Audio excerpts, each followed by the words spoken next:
ದಾವಣಗೆರೆ ಉಪಚುನಾವಣೆಯ ಬಗ್ಗೆ ನಾವು ಚರ್ಚೆ ಮಾಡ್ತಾ ಇದ್ವಿ. ನಮ್ಮ ದಾವಣಗೆರೆ ರಿಪೋರ್ಟರ್ ಮಹಾಂತೇಶ್ ನೇರ ಸಂಪರ್ಕದಲ್ಲಿದ್ದಾರೆ. ಜೊತೆಗೆ ದಾವಣಗೆರೆ ರಿಪೋರ್ಟರ್ ಸಂಪರ್ಕ ಸಾಧ್ಯ ಆಗ್ತಾ ಇಲ್ಲ.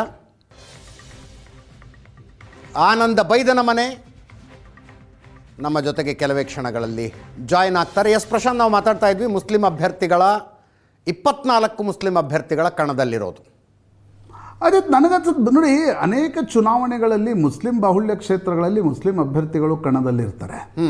ಆದರೆ ನರೇಟಿವ್ ಸೆಟ್ ಆಗಿರಲ್ಲ.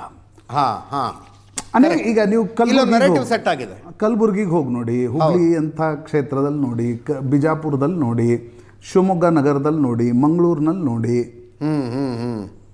ತುಮಕೂರಲ್ಲಿ ನೋಡಿ, ಕರೆಕ್ಟ್, ಅರ್ಬನ್ ಸೆಂಟರ್ ರಾಯಚೂರಲ್ಲಿ, ಬೀದರ್ ಸಿಟಿಯಲ್ಲಿ ಕಾಂಗ್ರೆಸ್ನ ಮುಸ್ಲಿಂ ಅಭ್ಯರ್ಥಿಯ ವಿರುದ್ಧ ಕೂಡ ಮುಸ್ಲಿಂ ಕ್ಯಾಂಡಿಡೇಟ್ಸ್ ಇರ್ತಾರೆ. ಆದರೆ ನರೇಟಿವ್ ಸೆಟ್ ಆಗಿರಲ್ಲ. ಈ ಬಾರಿಯ ಕುತೂಹಲ ದಾವಣಗೆರೆಗೆ ಸಂಬಂಧಪಟ್ಟಂತೇನು, ಲಿಂಗಾಯತ ಏನು ಡಾಮಿನೆಂಟ್ ಕಮ್ಯುನಿಟಿ ಇದೆ, ಅದರ ವೋಟ್ಗಳು ಇರೋದು ಬರೀ 35,000-40,000 ಮಾತ್ರ. ನೀವು ಅದರಲ್ಲಿ ಬಿ ಜೆ ಪಿಯು ತೆಗೆದುಕೊಳ್ಳುತ್ತೆ ವೋಟು, 50-50 ಹೋಗುತ್ತೆ ಅಂತ ಅಂದ್ಕೊಳ್ಳೋಣ. ಅಂದರೆ ನಿಮಗೆ ಲಿಂಗಾಯತ ವೋಟ್ಗಳು is not crucial is Muslim community votes. ಜೊತೆಗೆ ಒ ಬಿ ಸಿ ವೋಟ್ಸ್ಗಳೇನಿವೆ ಅವು ಕ್ರೂಷಿಯಲ್ ಆಗ್ತವೆ. ಆ ಸಂದರ್ಭದಲ್ಲಿ ಮುಸ್ಲಿಂ ಮತಗಳಲ್ಲಿ ನೀವು 24 ಕ್ಲೆಮೆಂಟ್ಸ್ ಇದ್ದಾರೆ ಅಂದ್ರೆ ಅರ್ಥನೇ ಮುಸ್ಲಿಂ ಸಮುದಾಯ ಈ ಮಟ್ಟದ 15 ದಿನಗಳ ಏನು ನರೇಟಿವ್ ಬಿಲ್ಡಿಂಗ್ ನಡೀತು ಕಾಂಗ್ರೆಸ್ನ ಮುಸ್ಲಿಂ ನಾಯಕರಿಂದಲೇ. ಜಮೀರ್ ಅಹಮದ್ ಖಾನ್ ಹೇಳಿದ್ರು ನಾನು ರಾಜೀನಾಮೆ ಕೊಟ್ಬಿಡ್ತೀನಿ. ಅಲ್ಲ, ಈಗ ಅವ್ರದ್ದೇ ಜವಾಬ್ದಾರಿ ಅಂತ ಅಲ್ಲ, ಅವ್ರ ಜವಾಬ್ದಾರಿ ಇದೆ. ಬಟ್ ಕುತೂಹಲ ಇರ್ತಕ್ಕಂಥದ್ದೇನು ಅಂತಂದರೆ, ನಾಳೆ ಕಾಂಗ್ರೆಸ್ನ ಒಳಜಗಳ ಈ ಚುನಾವಣೆಯ ಫಲಿತಾಂಶದ ಮೇಲೆ ಏನು ಪರಿಣಾಮ ಬೀರುತ್ತೆ ಅನ್ನೋದು ಬಹಳ ಪ್ರಮುಖವಾಗಿರ್ತಕ್ಕಂಥ ಸಂಗತಿ. ಯಾಕಂದರೆ ನಿನ್ನೆನೂ ಕೂಡ ನಾವು ಮಾತನಾಡಿದ್ವಿ, ಜಮೀರ್ ಅಹಮದ್ ಖಾನ್ ನಜೀರ್ಗೆ ಗೊತ್ತಿತ್ತು ಮುಸ್ಲಿಂ ಸಮುದಾಯಕ್ಕೆ ಅಭ್ಯರ್ಥಿಗೆ ಟಿಕೆಟ್ ಸಿಗಲ್ಲ ಅಂತ ಗೊತ್ತಿತ್ತು ಅವ್ರಿಗೆ. ಶಾಮನೂರು ಶಿವಶಂಕರಪ್ಪನವ್ರು ತೀರ್ಕೊಂಡಾಗ ಅವ್ರ ಕ್ಷೇತ್ರದಲ್ಲಿ ಅವರ ಮೊಮ್ಮಗನಿಗೆ ಟಿಕೆಟ್ ಕೊಡ್ತಾರೆ ಹೊರತು ಮುಸ್ಲಿಂ ಸಮುದಾಯಕ್ಕೆ ಕೊಡಲ್ಲ ಅಂತಕ್ಕಂಥದ್ದು ಗೊತ್ತಿತ್ತು. ಆದರೆ ಜಾಸ್ತಿ ಪುಷ್ ಮಾಡಿದ್ದು ಯಾಕೆ? Because D K Shivakumar S Mallikarjun ಜೊತೆ ನಿಂತ್ಕೊಳ್ತಾರೆ ಅನ್ನುವ ಕಾರಣಕ್ಕೋಸ್ಕರ. ಇದರ ನರೇಟಿವ್ ನೀವು ಕಾಂಗ್ರೆಸ್ ವಲಯದಲ್ಲಿ ಹೇಗೆ ನೋಡ್ತೀರಿ? D K Shivakumar Prayagraj, D K Shivakumar Sadhguru Jaggi Vasudev, D K Shivakumar ಬೇರೆ ಬೇರೆ ಹೇಳಿಕೆಗಳು, ಸಂಘದ ಪ್ರಾರ್ಥನೆ, ಅದರ ಜೊತೆಗೆ ಮುಸ್ಲಿಂ ಸಮುದಾಯದ ಅಭ್ಯರ್ಥಿಗೆ ಟಿಕೆಟ್ ಕೊಡಲ್ಲ ಅನ್ನುವ ಅರ್ಥದಲ್ಲಿ ಡಿ ಕೆ ಶಿವಕುಮಾರ್ ಶಾಮನೂರು ಕುಟುಂಬದ ಜೊತೆಗೆ ನಿಂತ್ಕೊಂಡ್ರು. ಕರೆಕ್ಟ್. ಇನ್ನೊಂದು ಕಡೆ ಸಿದ್ದರಾಮಯ್ಯನವರು ಈ ರೀತಿಯ ಹಿಂದುತ್ವದ ರಾಜಕಾರಣದ ವಿರೋಧಿ, ಡಾಮಿನೆಂಟ್ ಕಮ್ಯುನಿಟಿಗಳು ಕೂಡ ಸಿದ್ದರಾಮಯ್ಯನವ್ರದ್ದೊಂದೊಂದು ಇದೆ, ಅದು ಲಿಂಗಾಯತ ಮತ್ತು ಒಕ್ಕಲಿಗ ಸಮುದಾಯದ ಜೊತೆ ಒಂದು ಮಟ್ಟದ ಒಳಗಿಂದೊಳಗೆ ಆ ರೀತಿಯಾಗಿರ್ತಕ್ಕಂಥ ಭಾವನೆಗಳು ಇದ್ದಾಗಲೂ ಕೂಡ ಸಿದ್ದರಾಮಯ್ಯನವರ ಪರಮಾಪ್ತ ಇಬ್ಬರು ಬೆಂಬಲಿಗರು ಯಾರ್ಯಾರು, ನಜೀರ್ ಪೊಲಿಟಿಕಲ್ ಸೆಕ್ರೆಟರಿ ಮತ್ತು ಜಮೀರ್ ಅಹಮದ್ ಖಾನ್, ಅವರು ಇಲ್ಲ ಮುಸ್ಲಿಂ ಅಭ್ಯರ್ಥಿಗೆ ಟಿಕೆಟ್ ಕೊಡಬೇಕು, ಶಾಮನೂರ್ಗೆ ಯಾಕೆ ಕೊಡ್ತೀರಿ ಅನ್ನೋದನ್ನು ಪಟ್ಟು ಹಿಡಿದು ಒಂದು ಹಂತಕ್ಕೆ ತೆಗೆದುಕೊಂಡು ಹೋಗಿದ್ದು ನೋಡಿದರೆ ಅಜಿತ್, ನನಗೆ ಇದು ಬರೀ ನರೇಟಿವ್ ಬಿಲ್ಡಿಂಗ್ ದಾವಣಗೆರೆ ಅಷ್ಟೇ ಅಲ್ಲ, ಇದು ಬೇರೆ ರಾಜ್ಯದ ರಾಜಕೀಯ ಬೆಳವಣಿಗೆಗಳು, ಕಾಂಗ್ರೆಸ್ನ ಮುಂದಿನ ರಾಜಕಾರಣ, ಆ ದೃಷ್ಟಿಯಿಂದ ಕೂಡ ಇದನ್ನು ಪುಷ್ ಮಾಡಲಾಯಿತು ಅನ್ನೋದು ಭಾಳ ಸ್ಪಷ್ಟವಾಗಿ ಕಾಣುತ್ತೆ. ಹೀಗಿರುವಾಗ ಐ ಡೋಂಟ್ ಸೇ ಈಗ ಜಮೀರ್ ಅಹಮದ್ ಖಾನ್ ಸಬೂಟಾಜ್ ಮಾಡಿಬಿಡ್ತಾರೆ, ನಜೀರ್ ಸಬೂಟಾಜ್ ಮಾಡಿಬಿಡ್ತಾರೆ ಅಂತಕ್ಕಂಥದ್ದು ನನಗೇನು ಅನಿಸಲ್ಲ. ಆದರೆ ನೀವು ಮುಸ್ಲಿಂ ಸಮುದಾಯದ ಕ್ಲೇಮನ್ನು ಇಷ್ಟು ತೆಗೆದುಕೊಂಡು ಹೋದ ಮೇಲೆ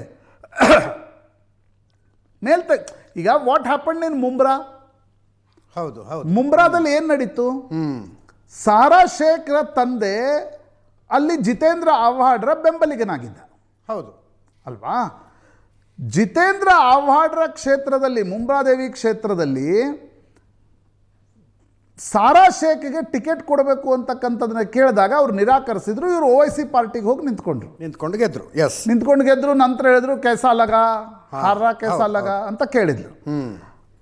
ಈಗ ದಾವಣಗೆರೆ ಕ್ಷೇತ್ರಕ್ಕೆ ಬಂತಂತಂದರೆ ಮುಸಲ್ಮಾನ್ ಸಮುದಾಯದ ಒಳಗಡೆ ಕೂಡ ಈ ಪ್ರಶ್ನೆ ನಿಶ್ಚಿತವಾಗಿ ಹೇಳುತ್ತೆ. ಹೌದು, ನಮ್ಮ ಕ್ಷೇತ್ರವನ್ನು ನಮಗೆ ಯಾಕೆ ಕೊಡಲಿಲ್ಲ, ಅದನ್ನು ಶಾಮನೂರ್ ಅವ್ರ ಕುಟುಂಬಕ್ಕೆ ಯಾಕೆ ಕೊಟ್ರಿ? ಆಯಿತು, ಶಾಮನೂರ್ ಕುಟುಂಬದಲ್ಲೂ ಏನೂ ರಾಜಕೀಯ ಅರಿಯದ ಶಾಮನೂರ್ ಅವರ ಮೊಮ್ಮಗನಿಗೆ ನೀವು ಟಿಕೆಟ್ ಕೊಡೋದಾದರೆ ನಮ್ಮ ನಾಯಕರು ಏನು ಮಾಡ್ತಿದ್ದಾರೆ, ನಮ್ಮ ಬಾಹುಳ್ಯ ಕ್ಷೇತ್ರದಲ್ಲೂ ನಮ್ಗೆ ಟಿಕೆಟ್ ಕೊಡೋಲ್ವಾ? ಈ ಪ್ರಶ್ನೆ ಪರ್ಕ್ಯುಲೇಟ್ ಆಗಿ ಕೆಳಗಡೆ ಹೋಗಿದೆ. ಇಲ್ಲ SDPI ಯಾಕೆ ಬರ್ತಿತ್ತಲ್ಲಿ? ಕರೆಕ್ಟ್. ನೀವು ನಿನ್ನೆ ಕೇಳ್ತಾ ಇದ್ರಿ ಯಾರವರು ನಮ್ಮ ಕೊಡ್ಲಿಪೇಟೆ ಎಲ್ಲಿಂದ ಎಲ್ಲಿ ಹೋಗಿ ಚುನಾವಣೆಗೆ ನಿಂತಿದ್ದಾರೆ ಅವರು. OIC ಕೊನೆಗೆ ಮುಸ್ಲಿಂ ಮತಗಳ ಕ್ಲೇಮ್ಗೆ ಹಾಕ್ತಿರ್ತಕ್ಕಂಥ ಪ್ರಶ್ನೆ ಏನು, ಕಾಂಗ್ರೆಸ್ ನಮ್ಮನ್ನು ಬಳಸುತ್ತೆ ಬಿಸಾಕತ್ತೆ ಅದಕ್ಕಾಗಿ ನನಗೆ ಓಟ್ ಕೊಡಿ ಅಂತ ಕೇಳ್ತಾರೆ ಅವರು. ಹೌದು. ಸೊ ಆ ರೀತಿ ಈಗ 24 ಕ್ಯಾಂಡಿಡೇಟ್ಸ್ಗಳಿದ್ದಾಗ ಜಮೀರ್ ಅಹ್ಮದ್ ಖಾನ್, ನಜೀರ್, ಸಿದ್ದರಾಮಯ್ಯನವರು ಹೋಗಿ ಮುಸ್ಲಿಂ ಸಮುದಾಯವನ್ನು ಮನವೊಲಿಸ್ಲಿಕ್ಕೆ ಸಾಧ್ಯ ಆಗತ್ತಾ ಇಲ್ವಾ ಅಂತಕ್ಕಂಥದ್ದು ಪ್ರಶ್ನೆ. ಅಥವಾ ಮನವೊಲಿಸ್ತಾರಾ ಇಲ್ವಾ, ವಿ ಡೋಂಟ್ ನೋ. ನಾಳೆ ಅಜಿತ್ ಒಂದು ವೇಳೆ ನಾನು ಹಾಗೆ ಕೇಳ್ತಿದ್ದೀನಿ, ಒಂದು ವೇಳೆ ಬ್ಯಾಡ್ ಟು ದ ವರ್ಸ್ಟ್ ಶಾಮ್ನೂರ್ ಕುಟುಂಬ ಸೋಲ್ತು ಅಂತ ಅನ್ಕೋಣ. ಓಕೆ, ನೀವು ಹೆಂಗೆ ಅದರ ನಿಷ್ಕರ್ಷಕ್ಕೆ ಬರ್ತೀರಿ? ಮುಸ್ಲಿಂ ಸಮುದಾಯ ಕೈ ಕೊಡ್ತು ಅಂತಾಗಲ್ವಾ? ಯಾಕೆ ಕೈ ಕೊಡ್ತು ಅಂತ ನಿಷ್ಕರ್ಷಕ್ಕೆ ಬರ್ತೀರಿ? ಟಿಕೆಟ್ ಸಿಗಲಿಲ್ಲ ಅಂತ ಅನ್ಕೋಬೇಕು.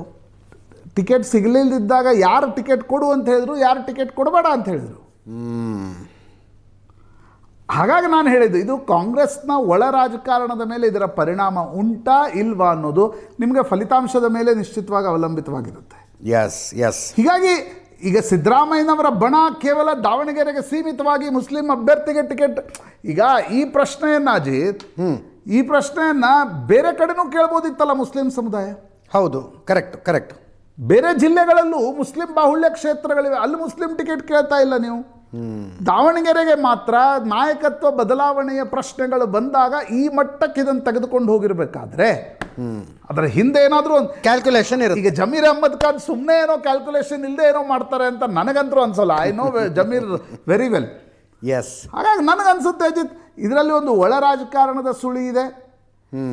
ಇದರಲ್ಲಿ ಮುಸ್ಲಿಂ ಸಮುದಾಯ ಈ ರೀತಿ ಕ್ಲೇಮ್ ಸಿಗದೆ ಹೋದಾಗ ಏನು ಮಾಡುತ್ತೆ ಅಂತಕ್ಕಂಥದ್ದರದೊಂದು ಟೆಸ್ಟ್ ಕೂಡ ಇದೆ, ಒಂದು ಪ್ರಯೋಗ ಕೂಡ ನಡೆಯುತ್ತೆ.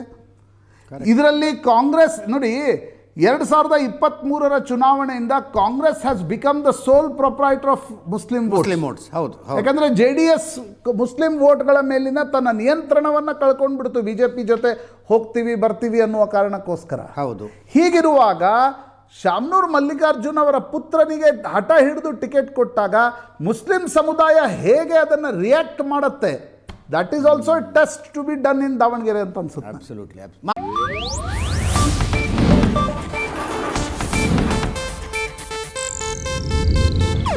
ಇದು ಏಷ್ಯಾನೆಟ್ ನ್ಯೂಸ್ ನೆಟ್ವರ್ಕ್ ಪ್ರಸ್ತುತಿ.